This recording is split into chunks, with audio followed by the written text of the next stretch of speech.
I want to start by congratulating the TIPS Forum this year for selecting this theme, because I think that this is a major challenge that we are confronting as a continent and as a country. How do we promote regional industrialization through, among other things, developing regional value chains? And I think that not only is this a major challenge, but it's one where a research input and a very well-crafted and rigorous research input at that is actually very necessary. So let me just make a few points about the broad directions that we see as government and also as the continent, us moving in terms of regional integration and regional industrialization. Why? What are the focuses, and where are the institutional processes that are intending to give effect to this vision? So the first point I want to make is that if you listen to any number of African leaders who speak and articulate the way they see the future of the African continent, having improved its growth performance and all of that, and having been identified as the next growth frontier, where do they see this process going? Any number of them will say that the continent has got to move up the value chain and has got to industrialize. That's what any number of them will tell you. Very good reasons for this. Those good reasons are, among other things, that the drivers of growth that took place in the previous period are no longer present in the same way that they were before. What I mean by this, in many cases, growth was driven in the continent by something called the mineral commodity supercycle. And the countries that are now the oil producers have been the last to join the rest of us in seeing that the bonanza and the rents that were available from the mineral commodity supercycle are not available in the same way that they were before. And I think that we've also got to understand that this is not just a cyclical matter, that we can hang around and wait and hope that the price of all these mineral commodities is going to bounce back up again because this is cyclical. This is also structural. It's got to do with the fact that the biggest demander of many of those mineral commodities, industrial minerals in particular, the People's Republic of China, is changing its growth strategy, is moving up the value chain, is emphasizing consumption in its own economy and moving into a more diversified services economy, and that is actually a much less mineral commodity intensive growth path than the previous growth path that it was on. And there's nobody around it, and by the looks of it, that's going to jump in and fill the gap in the same way. In South Africa, if you look at the current iteration of our industrial policy action plan, you'll see there they say, well, the obvious need of South Africa is that we need to promote higher levels of inclusive economic growth. I want to emphasize the inclusive part of it, but high levels of growth. And the analysis that is coming out of the IPAP is saying, well, if we look back over the 84 quarters that preceded the end of last year, that takes us into 1993, we had growth of 5% in only 16 of them, 16 of the 84 quarters. And what was it that drove the growth during those periods? Well, it was consumption, and it was the mineral commodity supercycle. With the balance of trade as it is, we can't any longer expect to live on a consumption-driven growth path, and nor can we rely any longer, as I've already made the point, on a commodity supercycle. So what we've got to do, we've got to move up the value chain. And this corresponds with all sorts of other pieces of research or data that we can just mention. I've quoted this one, maybe many of you have heard this one before, but I think it just tells the story. It's a study by KPMG, which is called Africa Risen, which was done last year, presented last year. And they said that Africa produces and exports coffee, which receives 6 billion rand of value. $6 billion rather, US dollars of value. But that coffee is converted into products, is blended, is packaged, is whatever else they do to it, outside of the borders of the African continent that fetch $100 billion. In other words, $6 billion of the $100 billion value chain only is captured by the production and export of raw coffee beans. Another example they gave is that Italy earns more from the production and export of gold jewelry than South Africa does from the production and export of gold. I think these are all examples that the real value in global value chains is not to be found in the primary production stage of the value chains. In other words, the worst place to be integrated into global value chains is as a producer and exporter of primary products and as an importer of finished goods. Even if we were to say that many jobs were to be created in service sectors, I think there's enough evidence around now that is telling us that those service sectors will be more secure and also of a higher quality if they are part of an economy whose productive base is diversifying and moving up the value chain, rather than if they are simply footloose like Cyprus banks, for example, were. So I think that all of these are factors which lead the continent to say that the next phase of African growth has got to be driven by industrial development, diversification, moving up the value chain, and inserting the continent into a different place in the global division of labor. And I think that that is something which is the product of big debates.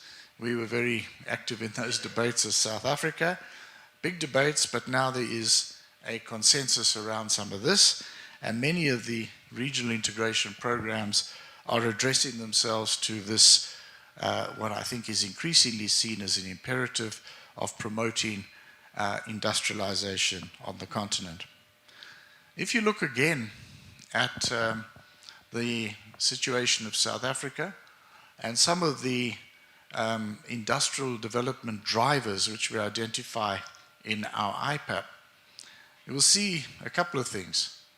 First of all, we have a consistent trade surplus in the African continent, and our exports to the African continent have a higher proportion of value-added products than our exports elsewhere. Of course, it is our objective in all of our external trade relations to try to promote value-added exports. Wherever we are, we try to promote more value-added exports, but the fact of the matter is, of course, and I think for good historic reasons, it's well understood that the African continent is where we have a significant presence in our trade basket of value-added exports.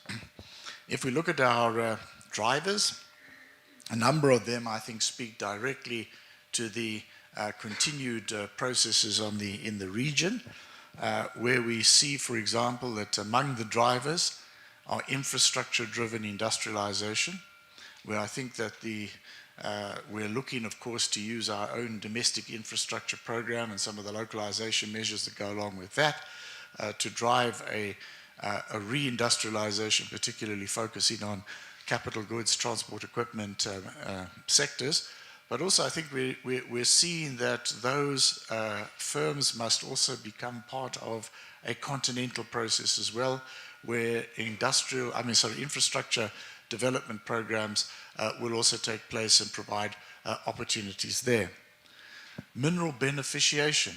I think that these are very, very hard nuts to crack, but I think that we can see that if we act together as a region and a continent, we will be able to affect some of the policy changes that are required to support mineral beneficiation more easily than if we just act as individual countries. And then the other one is the one which is the focus of attention here, is regional value chains. How can we develop regional value chains that support industrialization, not just in South Africa, but also in the broader continent and region? And if that gives rise to growth, a new growth spurt on the continent, it will be a growth spurt that will benefit industrial development here in South Africa as well. And so I think that that is the sort of background and the perspectives on regional industrialization that we support as South Africa, and that we're also seeing increasingly large numbers of other countries on the continent are also supporting. So how does this then lead into the approach that we've been taking on regional integration?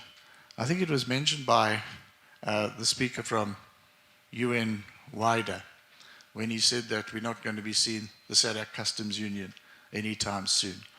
A few years ago, the debate on regional integration was a debate about deepening integration within existing regional communities. It was about setting timeframes for SADC to move beyond the current free trade area that is in existence in SADC into a customs union, and also then into things like monetary union. That was the focus of attention, to move to move further up Jacob Weiner's ladder of regional integration, and to see this as the focuses of attention of the debate on regional integration. Now, we were, as South Africa, extremely wary of those debates. We started to ask ourselves and ask some very fundamental questions. What does the movement from a free trade area to a customs union, what does this bring in terms of opportunities to promote intra-regional trade? And the answers that were coming even from the researchers that were doing the research is nothing. Because if you have a free trade area, you already have duty-free trade among yourselves. The customs union simply means you add on top of that a common external tariff. And people were telling us that there were advantages because we could lock in low tariffs towards the world as a whole, and we would then benefit because we would somehow rather be integrated into global value chains. And I think that that kind of approach to integration into global value chains was extremely simplistic and didn't take account of a number of very, very important dynamics in the global economy. We have, for example, as South Africa, we have, I think, successfully managed to integrate one of our sectors into global value chains. That's the automotive sector, where we were producing essentially for a local market, and then we changed the programs in the 1990s, and we've managed to integrate our productive activities into global value chains. That required a pretty significant and pretty costly effort by government to achieve that. That didn't come simply on the basis of trade liberalization.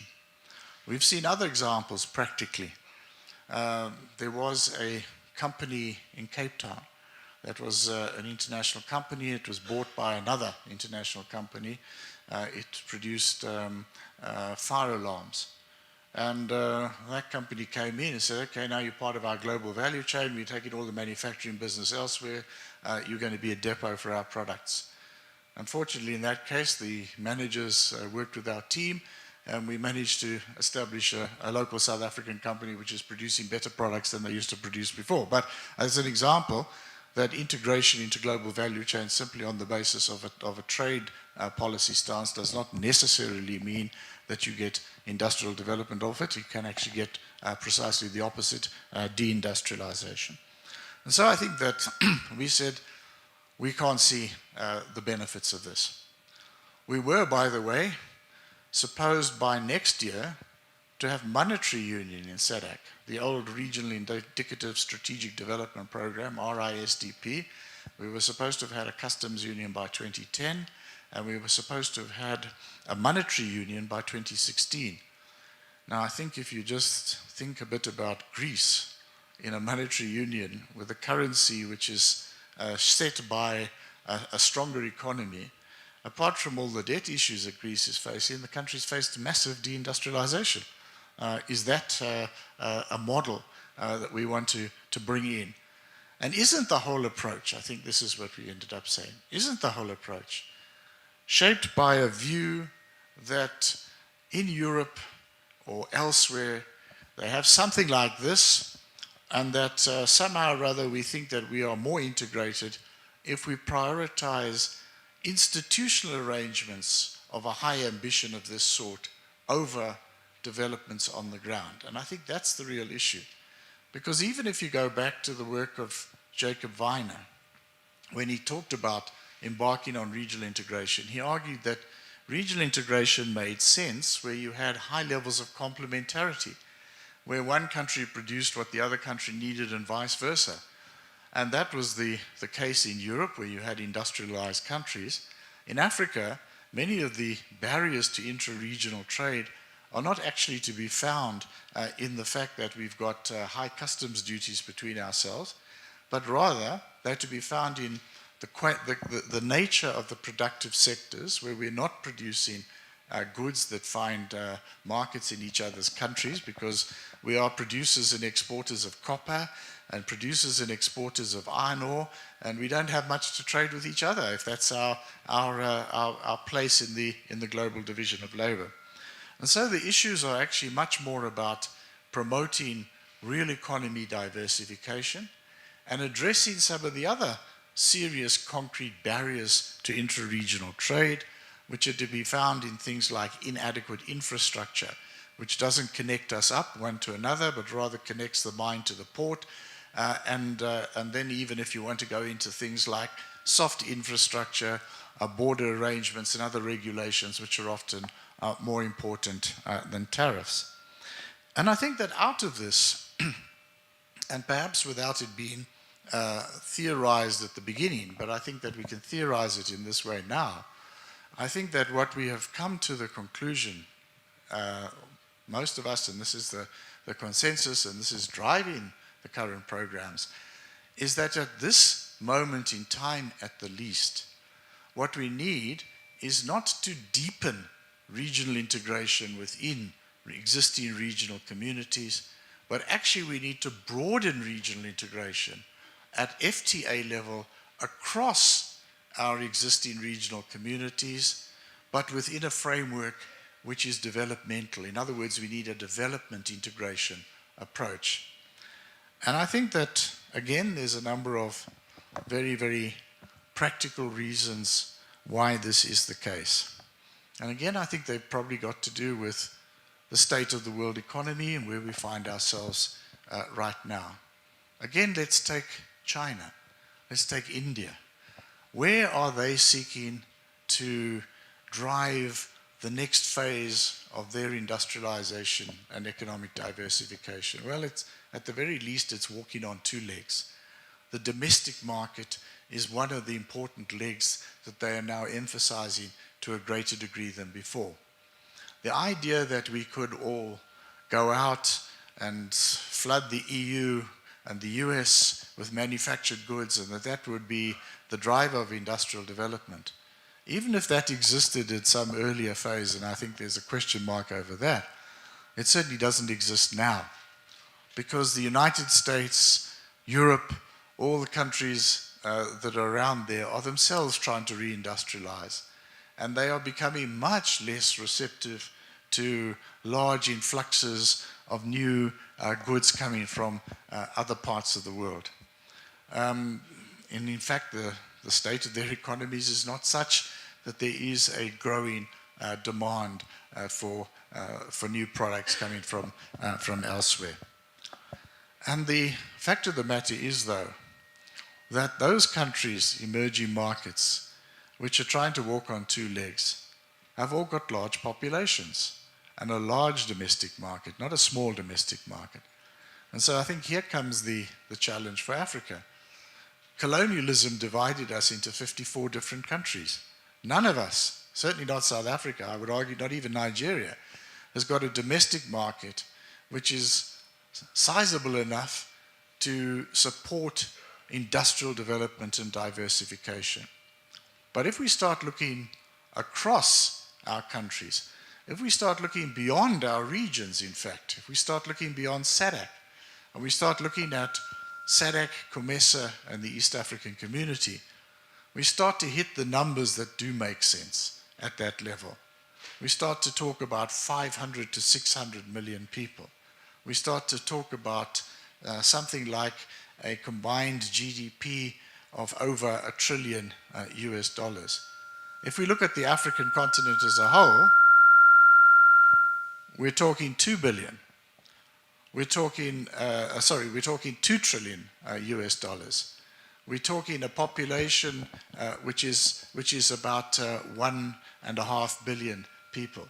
We start to hit the numbers that do provide the basis for supporting regional development and economic diversification. And so I think that we're coming up, perhaps it is that we've been walking across the stepping stones one by one, and there have been accidental things, and I think there were things like the fact that we had overlapping memberships in SADC and COMESA in particular that drove us into this project. But I think that in the end of the day, the project and the definition of the project is the right way to go, broadening integration within a developmental paradigm. And so where are we at in this process? And where are we at in the continent? Well, I think that the first thing to say is that it doesn't, of course, mean that there is no trade integration component. There is a trade integration component. We have to have an FTA in place. We have to have an FTA in place, not least because all of us in different regions are negotiating something like this with the European Union. And if we don't, we will be trading with each other on worse terms than the European Union. That can't be the basis of developing regional value chains. So we do need an FTA in place. So we've been on this journey for some time now. We basically said, and I think pragmatically so, that we're not going to try to reopen the trade arrangements that exist within each regional community. So we're not going to reopen the SADC trade protocol. We're going to focus instead on negotiations with countries or groups of countries with which each of us do not have any kind of trade preference. So we will move across the tripartite area like that. We had a summit in Sharm el-Sheikh. I was there last month, and this summit adopted the legal agreement for the establishment of the tripartite FTA, and it also set a time frame of 1 year to conclude the outstanding, which actually is the majority of the tariff schedule negotiations that have been started in one form or another. In our case, we have already exchanged offers and had a few rounds of negotiations with the East African community. When I say us, it's SACU. We have to work as the Southern African Customs Union. A SACU East African community, that negotiation has started. We are pretty close to finalizing our offer, which we will submit to Egypt. That does leave a few. There's quite a few actually. There's Egypt, there's Ethiopia, there's Djibouti, there's Sudan. There's quite a number of others, but I think the two main ones are on track, and I think we can, certainly in our outstanding negotiation, we can actually conclude that by the end of the year. But the approach is not just FTA negotiations. The approach is also supposed to be infrastructure development. I think Donald Kaberuka said a little while ago that the infrastructure deficit on the African continent was costing the continent the equivalent of 2% growth. There is an infrastructure deficit which is not being covered by existing funding mechanisms. The infrastructure project that goes along with the TFTA is the North-South Corridor. Some progress, but also still some challenges to build the infrastructure that's at stake. One of the reasons why we have been so keen on the BRICS New Development Bank, which is now up and running, is that, and why the first regional office will be established here in South Africa, is because we see that there is an opportunity to tap into other funds which can, among other things, support regional infrastructure development across the African continent and provide greater connectivity between our countries. The industrial development pillar, however, is very, very behind at the tripartite level. What we did do, though, was at the SADC level, there was a special conference that took place about a month or so ago of SADC, which was entirely devoted to the development of the SADC industrial development strategy. That strategy, I don't know if you've seen it, I think it's worth looking at, is a piece of work which I think we can say is a strategy document. I often compare it to our own National Industrial Policy Framework. It covers much of the same sort of ground. It indicates the domain of potential actions which can be taken to support industrial development, with a big focus and a big expectation on regional value chains. And the other critical issue that I think we're all going to have to confront is the question of financing. Because the observation is made, which was the same observation we made when we introduced the first iteration of our current industrial policy action plans, is that private credit extension does not go to support productive investment. By and large, it goes to support consumption-driven activities. And the question of the role of development finance institutions and what these might mean in terms of regional industrial development, these are going to be massive, massive challenges as we move further forward. At the level of the continent, let's just say, of course, the AU had reached the obvious conclusion from the tripartite process, and of course it is a really critical question for us as well. What about the rest of the continent? What about West Africa? What about the rest of North Africa? Because Egypt and Libya are part of the tripartite. What about the rest of North Africa and of West Africa? And so the conclusion was reached that, well, we need to move towards a continental FTA, which is a journey that we also support. The negotiations for that were opened at the AU summit that was held here in Johannesburg, but the time frame, let me just put it this way as diplomatically as I can, is extremely ambitious. The negotiations are supposed to be concluded by 2017, and that is including also a trade-in services component, which in the tripartite is put into phase 2, but in phase 1, the current phase of negotiations at the continental level is supposed to include a trade-in services component as well. So let me say that I think that's a sort of a description of where these processes are at the moment. Let me conclude with a few remarks about some of the challenges. I think first of all, the issue that you're all here to talk about, regional value chains, is one of the critical ones. We've identified, I think, in very, very broad conceptual terms, that there are things called regional value chains that can include manufacturing which involves inputs from different parts of the region or the continent, and that the identification and development of these is a critical component of African industrialization. And I think that is one of the challenges. And I think that actually getting down and dirty and really understanding and analyzing what are these regional value chains. Sometimes people talk about, well, auto component manufacturing can go to other countries, and some of us, like South Africa, can be the automotive manufacturers and things like that. Well, I think that there is a bit of migration that takes place here and there, but how and what should we be doing to support an inclusive set of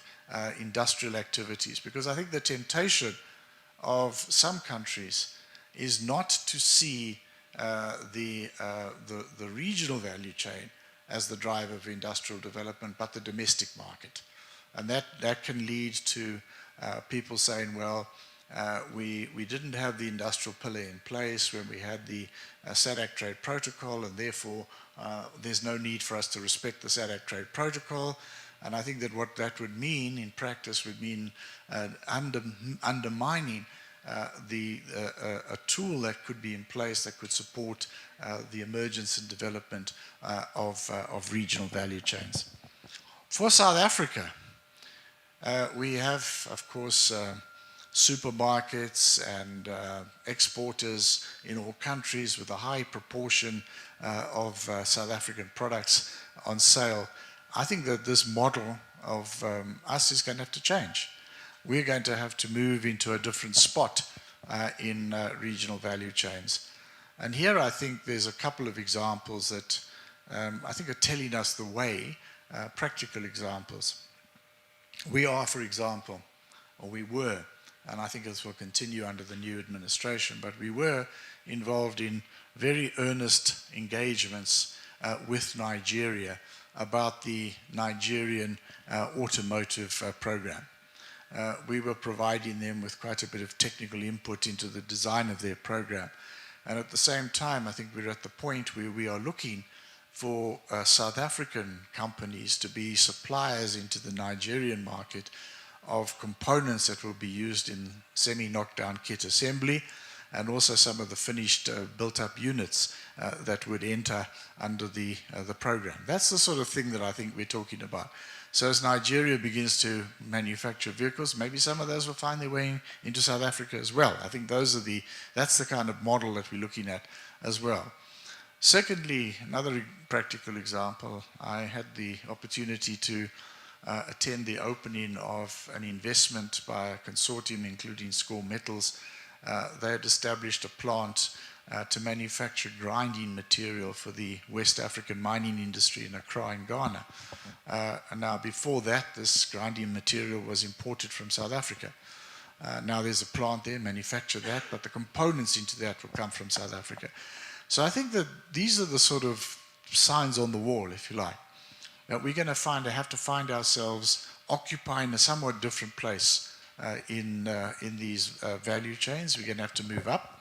What is that location for South Africa? What is the location for other countries? How do we promote an inclusive industrialization based on regional value chains?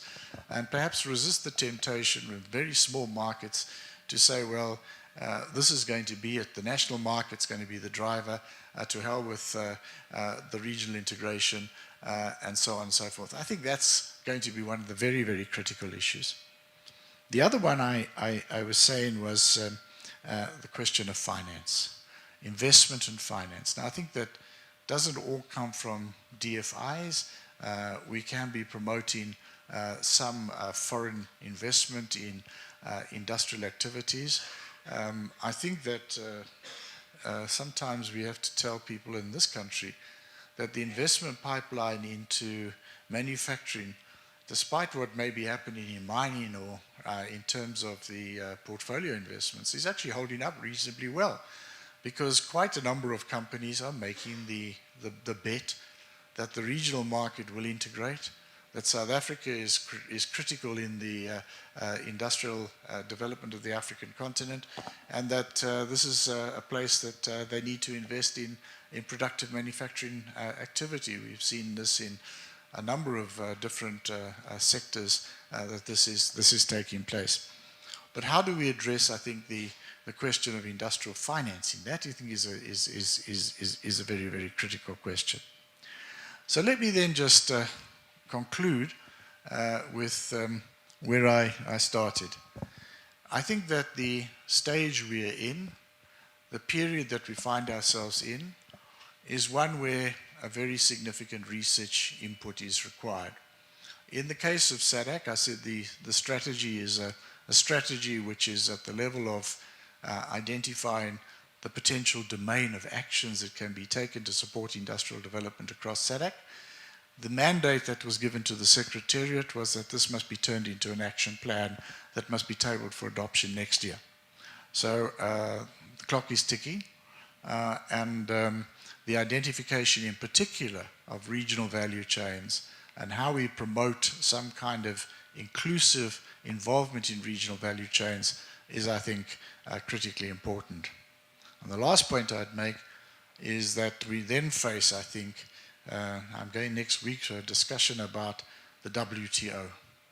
How do we defend the policy space to develop and support regional value chains against what I think will be a series of demands for industrial tariff lowering, with the ostensible benefit that we will have access to markets that are very distant from us and where the benefit, I think, is more hypothetical, but the risk is that the regional value chains will be undermined by the import of finished products coming from outside of the region. So I think that's the last point I would make.